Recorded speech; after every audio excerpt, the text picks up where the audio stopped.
들을수록 건강해지는 유익한 방송. 듣다 보면 빵 터지는 유쾌한 수다. 나는 의사다. 시즌 3.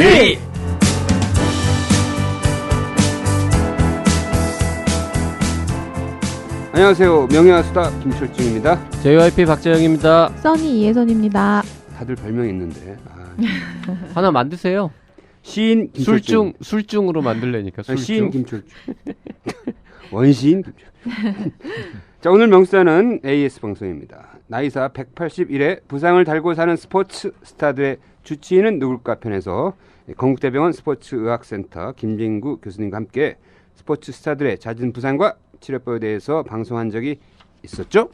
네, 김 교수님이 그때 안정환 선수, 설기현 선수, 이상하 선수 등 유명한 스포츠 스타들의 주치의로서 그 뒷이야기를 좀 많이 들려주셨었죠. 그때 못다한 얘기가 많아서 저희가 다시 한번 초대하겠다고 했었는데요. 오늘 드디어 모셨습니다. 건국대병원 스포츠의학센터 김진구 센터장님 어서 오십시오. 어서 오세요. 네, 안녕하세요. 김진구입니다. 다시 만나 뵙게 돼서 반갑습니다. 아, 그래요. 예. 그동안에 계속 수술도 많이 하시고, 스포츠 부상 환자들도 많이 보시고 그러셨겠네요? 네, 별반 다르지 않은 생활하고 있었습니다. 근데 건국대 그러니까 메르스가 생각나네. 네, 그때 많이 쉬셨죠? 예, 저도 좀 메르스 휴가를 2주 동안 아주 밀폐된 공간에서 잘 치렀습니다. 그래서 메르스로 살만했더니 또 갑자기 고요폐에서 무슨 폐렴 같은 게 나와가지고 사람들이 그냥 저희 건국대 입장으로는 건국이래 건국대가 제일 고생했다니까. 예, 건대 폐렴이라는 말에 아주 알러지적으로 굉장히 과민 반응을 보입니다. 그냥 폐렴이지 왜 건대가 붙느냐. 오죽했으면 건대 병원장께서 그냥 기자회견 열어서 이번 폐렴은 건대 병원하고 전혀 상관없다. 환자들은 안심하고 찾아와라 했는데. 예, 네, 사실은 건국대 병원으로 들어온 폐렴 환자는 없었거든요. 그러니까. 그냥 좀 떨어져 있는 실험병동에서 실험실에서 일어난 건데. 하여튼 건국이래 참 고생 많이 하신 것 같아. 요즘 환자의 경험이 중요한 화두인 것 같던데 환자의 경험이 뭐지? 사전적 정의는 이렇습니다. 환자의 경험이란 치료의 전 과정에 걸쳐서 환자가 느끼게 되는 감정에 영향을 주는 모든 상호작용의 총합으로 이는 의료기관이라는 조직의 문화에 의해 형성된다. 어려워. 이런 설명도 있죠. 환자의 경험이란 당신이 병원에서 돌아온 다음 배우자에게 들려주는 이야기다. 멋진데? 그 말은 누가 했나요? 폴 슈피겔만과 브릿 베렛이 쓴 Patients Come Second라는 책에 나와.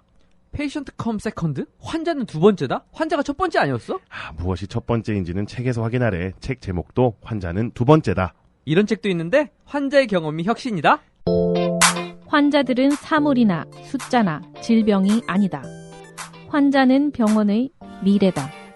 클리브랜드 클리닉 환자 경험 개선 프로젝트. 환자의 경험이 혁신이다.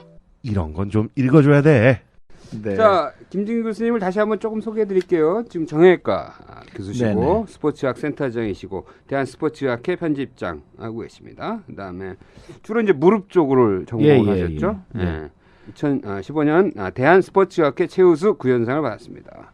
구연상이라는 게 이제 논문을 이제 잘 발표했다는 네네네. 거죠. 뭐 예. 이렇게 구라를 잘 쳤다 이러는 게 아니죠. 비슷합니다.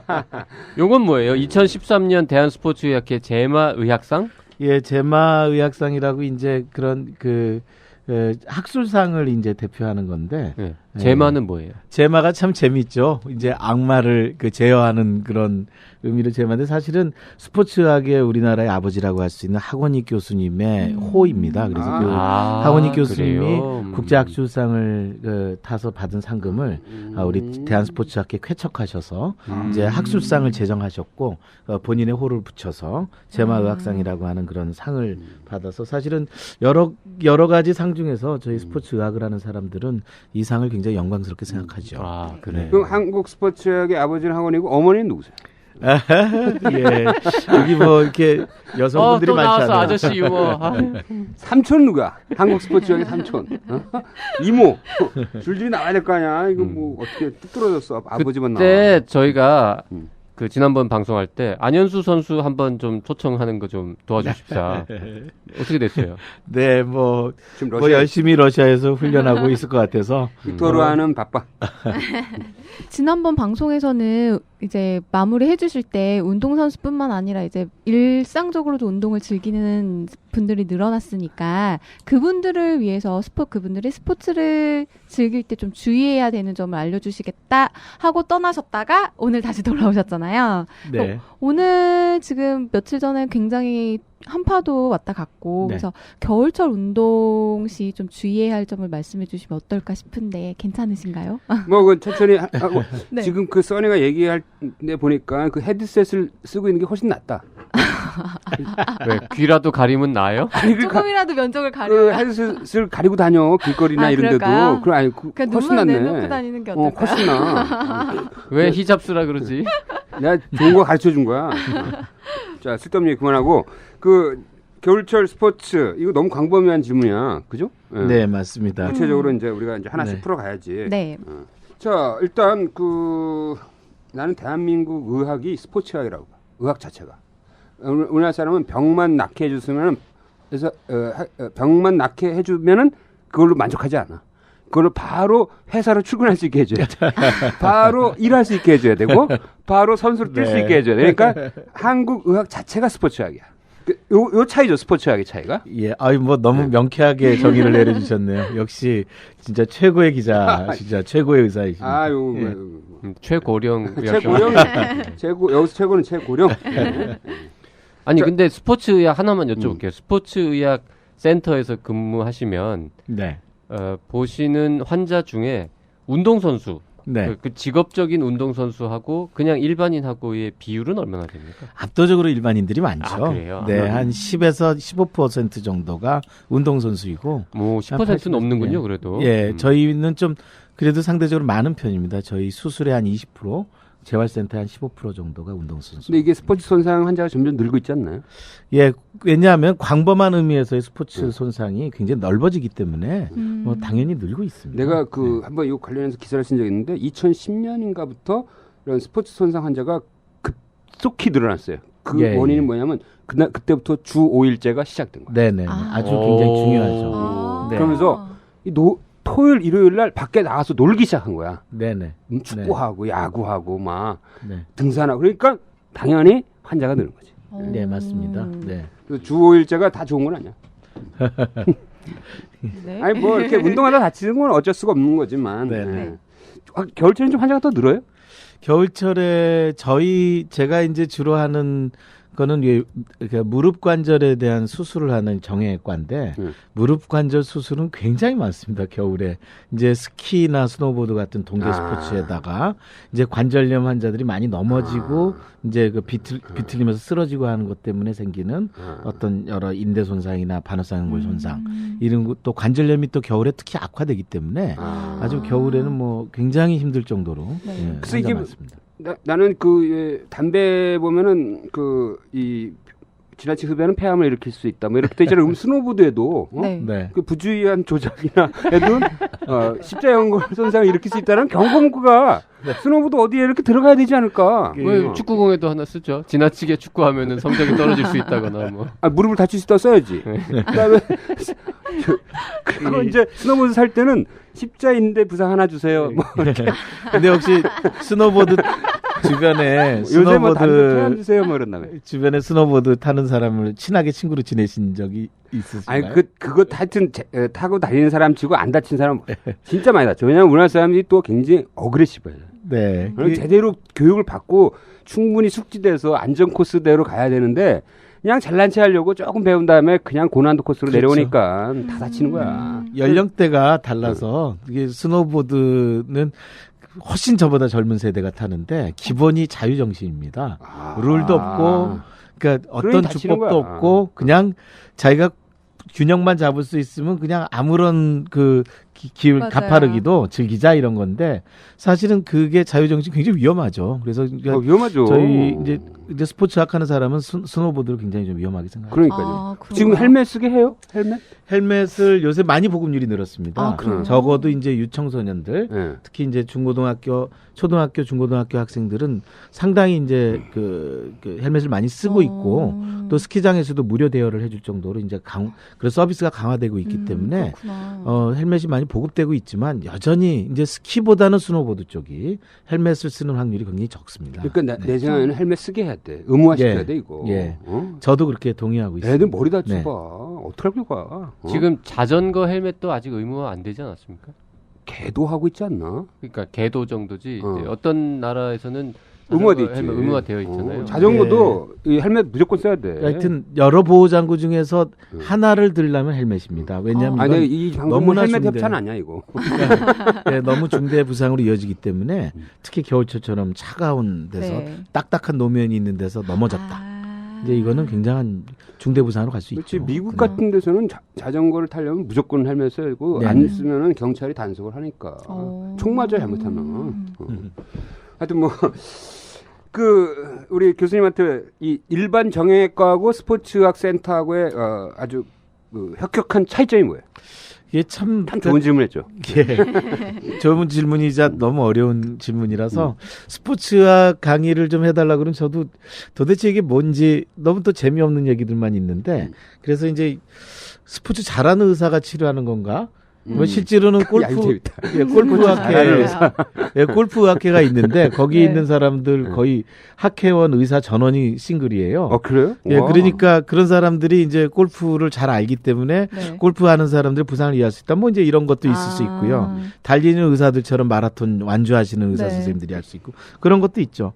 또 반대로 또 운동선수들을 치료하는 거냐? 뭐 일부는 맞지만 사실은 뭐 요새처럼 동호회라든지 네. 뭐 선수나 일반인의 구분이 점점 갈수록 없어지는 경우에는 그것만으로 얘기할 수 없고요. 네. 그렇다고 관절경 수술하는 관절 정형외과냐? 그렇게 얘기하기에는 스포츠학은 훨씬 더 크죠. 그래서 저희는 보통 그렇게 생각하는데 관절을 치료하는 정형외과나 재활의학과를 게 이제 진료에 다치기 전에 왜 이런 운동이 생겼고 어떻게 다치고 어떤 기전이 문제가 되는지 이런 것들을 연구하고 그 치료가 끝난 이후에 이 사람들이 운동에 복귀할 수 있게끔 도와주는 어떤 여러 운동 요소들을 가르치고 재활을 하게 하고 이제 이게 복귀가 된 이후에 다시 병원에 오지 않게끔 하는 어떤 것들이 무엇인지를 이제 보는 그런 것들을 포함한 굉장히 광범한 개념입니다. 그래서 의사, 물리치료사, 운동치료사, 간호사뿐만 아니라 현장에 뭐 그 코치라든지 감독, 심리치료사, 뭐 스포츠 영양사 이제 이런 여러 다학제 간의 연구가 좀 포함되어 있는. 그래서 사실은 굉장히 전망도 좋고요. 네. 선진국으로 갈수록 스포츠학이 다양해지죠. 아직 우리나라는 좀 정형외과 수술 중심으로 이제 돼 있는 걸 스포츠학이라고 하지 않나 생각하고 조금 안타깝게 생각하고 있습니다. 아무래도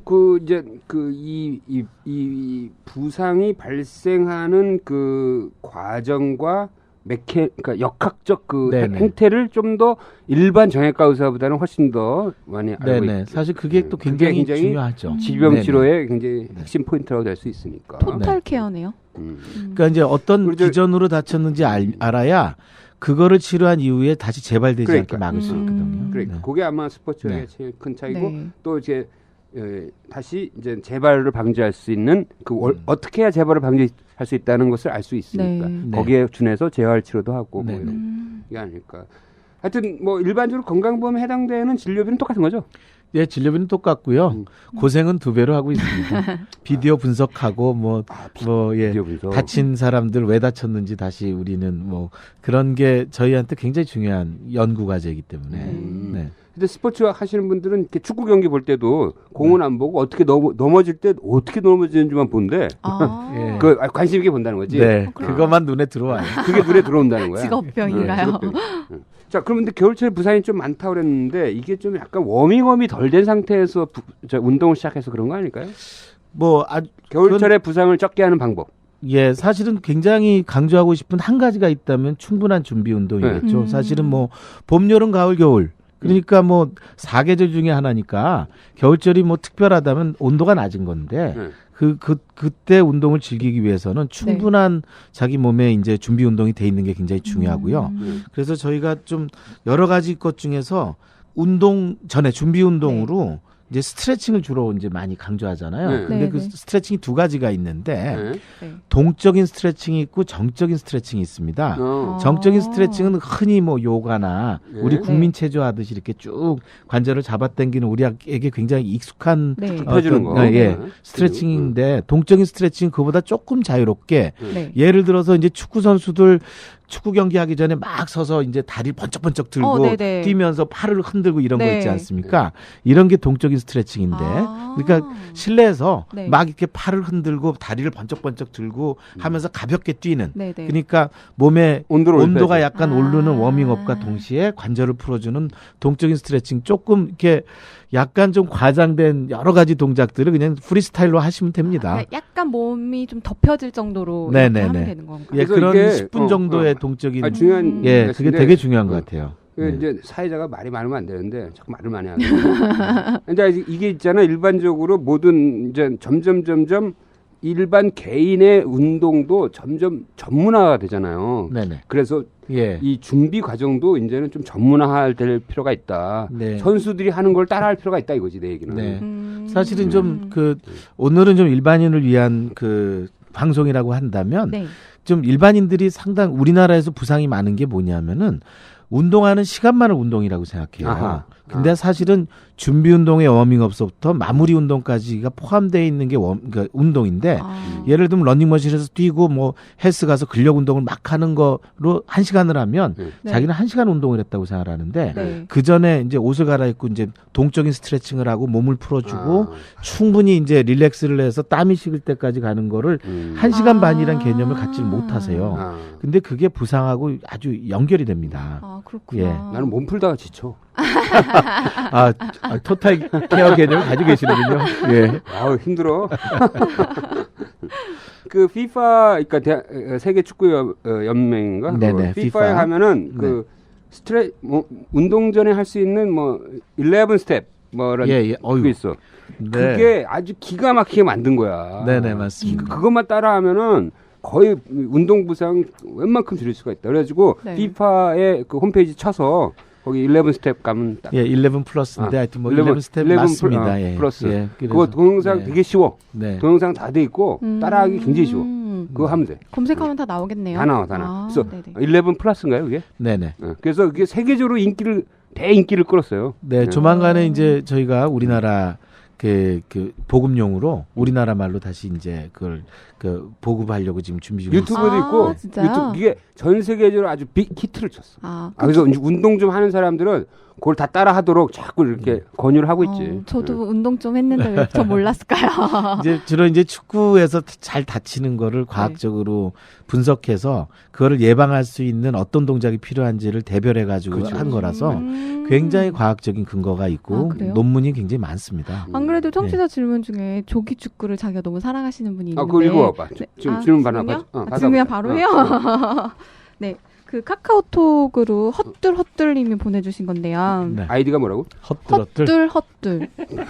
헛들이 뭐지? 하나 둘. 하나둘을 좀 재치 있게 하려고 하는 거야. 좀 약간 밑에 있게 하려고. 조기 축구를 즐겨하는 36살 남자입니다. 요새는 너무 추워 쉬고 있습니다. 웬만큼 추워야 축구를 할 텐데 너무 추우니 다칠까봐 겁이 나서 쉬고 있네요. 지난 주말에 검색을 하다 보니까 이건 뭐 축구에 대한 건 아니고 워밍업 크림에 대한 건가 봐요. 부상을 방지해주는 스포츠 크림 같은 게 있더라고요. 온열 크림인데 바르면 따뜻해져서 워밍업도 빨리 도와주고 체온도 오르고 이 열이 관절까지 전달돼 관절과 근육이 이완되는 크림이라고 하더라고요. 이거 재밌네. 네, 그렇죠. 저 처음 들어봤어요. 근육통 예방과 부상 방지에도 좋다고 하는데 이런 스포츠 크림이 정말 도움이 될까요? 이거 재밌네. 이게 좀 들어보셨어요, 이거? 아세요? 저는 몰랐는데 우리 트레이너들한테 물어보니까 그런 게 있대요. 워밍업 크림이라고 있답니다. 이거 약간 그래서 일단 뭐 검증되지 않은 것 같다. 발열을 이제 인위적으로 발열을 시켜서 근육 이완시키고 찜질 역할을 하는 건데 사실은 좀 아까 좀 말씀드린 대로 충분히 워밍업을 하고 몸이 온도가 높여진 다음에 네, 하는 게 네. 좋거든요. 10분 내지 20분 정도 준비 운동이 필요한데 바로 축구하려면 바로 뛰자는 말이죠. 그렇죠. 그래서 오히려 이런 식의 크림이 과연 이제 안전한 스포츠에 도움이 될 것이냐에 대해서는 조금 저로서는 좀 회의적입니다. 그러니까 비용도 전체적으로 좀 들고. 그렇죠. 근육을 스트레칭 시키고 전체적으로 체온을 올리는 게 중요한데 네. 이거는 뭐 그냥 바른 부위만 살짝 열난다는 거 아니야. 그렇겠죠. 네, 네, 전신에 네. 바르든지 뭐 아니면은 그 전체적인 워밍업으로 체온을 올리든지 해야 될 것 같은데 제가 전신에 이제- 바르면 너무 비쌀 것 같고. 제가 요새 이게 이제 좀 비싸네요. 진료를 보다 보면 조기 축구회 회원들이 정말 많아요. 부상병동이에요. 네. 그런데 그래서 이제 물어보죠. 조기 축구회 축구를 왜 이렇게 많이 하시나? 네. 그랬더니 자기 건강을 위해서 한다는 거예요. 건강을 위해서 살도 좀 빼고 네. 좀 이렇게 활력을 느끼면서 스포츠를 즐기기 위해서 한다 그러는데 아니 근데 이렇게까지 망가지면서 하는 게 무슨 건강하고 상관이 그러니까요. 있느냐? 네. 혹시 프로축구 선수보다 지금 게임을 더 뛰고 있는 거 알고 계시냐? 그래요? 당연하죠. 프로축구 선수들은 일주일에 한 번 내지 두 번 게임을 뛰는데 네. 그렇지. 조기 축구 회원들은 매일 뛰거든요. 그리고 추운 겨울에는 축구 선수들은 축구 안 해요. 근데 딱딱한 노면에서 네. 그냥 이렇게 정말 위험하고 미끄러운 데서도 축구를 하거든요. 그래서 조기 축구를 부르는 네. 무슨 리그가 있던데 왜 군대에서 하면은 왜 군대스 리가처럼 뭐 그런 부르는 말이 있던데. 아 진짜요? 예, 그래서 그러니까 원래의 목적, 네. 자기 건강을 건강을 지키고 네. 그러니까 활력을 느끼게 하는 스포츠의 본연의 순기능을 잘 기억하셔서 조기 축구회를 즐기시려면은 그 게임 이상의 어떤 기초 체력 훈련이나 헬스나 웨이트 트레이닝을 더 많이 하셔야 됩니다. 그래야 아. 안전하게 하는데 그렇지 않고 이렇게 워밍업 크림을 바르고 바로 뛴단 말이죠. 그러니까 오직 축구하는 시간밖에 없어. 운동이. 그거는 부상으로 이제 이끌어지는 아주 굉장히 좀 나쁜 운동 습관이라고 볼 수 있습니다. 그렇지. 네. 그렇게 하면은 우리 다치죠. 예. 헛돌님 허튼 짓 하게 되는 거예요. 큰일 나겠네요. 이 정도면은 거의 그러니까 이분은 아니고 보통 매일 축구하는 거는 약간 운동 중독 아니에요? 생각보다 많으세요. 운동 그래서 중독 이제 많을 것 예, 같아요. 혼자는 중독이 안 되니까 네. 집단을 만들어가지고 팀의 명예를 위해서 중독이 되는 거죠. 그래서 뭐 한 반월상 연골 정도 찢어지는 걸로는 병원에 오면 부끄럽다. 한 어머. 십자인대가 끊어져 봐야 끊어지면서 연골이 좀 깨져야 좀 이렇게 명함을 내미는. 네가 운동 네. 좀 했구나. 예. 그건 좀 위험하네. 근데 이제 최근에 좀 급속도로 이제 안전이 좀 강조되면서 환자들이 주는 것만은 분명합니다. 그래서 근데 여전히 그렇죠. 예. 그 조기 축구의 그 감독이나 코치가 잘 충분히 15분 정도 네. 같이 스트레칭하고 일단 러닝해서 체온 올리고 뭐 이런 것들을 네. 같이 하도록 유도를 해줘야 될 것 같아. 네, 그 최근에 좀 부상이 주는 걸 보면은 전문 선수도 출신들 있지 않습니까? 그런 네. 분들이 사회체육으로 들어오면서 그래줘야죠. 지도자 역할을 네. 해주니까 그럼요. 이제 네. 부상 관리가 조금씩 이제 개념이 잡히는 것 같아요. 아, 그래서 이제 아마추어 동호회를 하더라도 네. 그런 이제 좀 체육인 출신의 분들과 같이 이렇게 결합을 해서 좀 건강을 위해서 운동할 수 있게끔 관리를 잘 해주시는 게 좋을 것 같습니다. 그리고 그 네. 헛두님 꼭 그 피파 11 홈페이지 플러스 가서, 네. 11 플러스를 유튜브에서 네. 꼭 보고 그걸 먼저 다 하고 축구를 하면 네네. 그 다칠 일이 강추, 없어요. 강추. 응. 준이, 의사가 환자에게 자세히 설명해 가장 중요한 질병은 뭐라고 생각해? 당뇨병 되겠습니다. 에이, 누가 내분비내과 의사 아니랄까봐. 당뇨병도 물론 중요하지만 더 중요한 병은 고혈압 아닐까? 듣고 보니 그렇습니다. 환자들이 잘못 알고 있는 내용이 많아서 고혈압이 더 중요하겠습니다. 모든 고혈압 환자에게 한 30분씩 설명해줄 수만 있다면 정말 좋을 텐데, 안 그래? 워낙 시간이 없어서 불가능합니다. 그래서 이분이 이런 책을 썼다는 말씀. 도대체 무슨 책을 썼나요? 대한민국 의사 중에서 가장 글을 잘 쓰는 사람 중에 하나인 성지동 교수님이 라이브 진료실 고혈압 편을 썼다는 말씀이지. 당신이 그토록 녹음하고 싶었던 진료실 대화. 소설처럼 잘 읽히는 꽁트로 이루어진 재밌는 건강서. 라이브 진료실 고혈압 편. 서점에 있습니다. 나의 주치의도 이런 사람이었으면 좋겠다.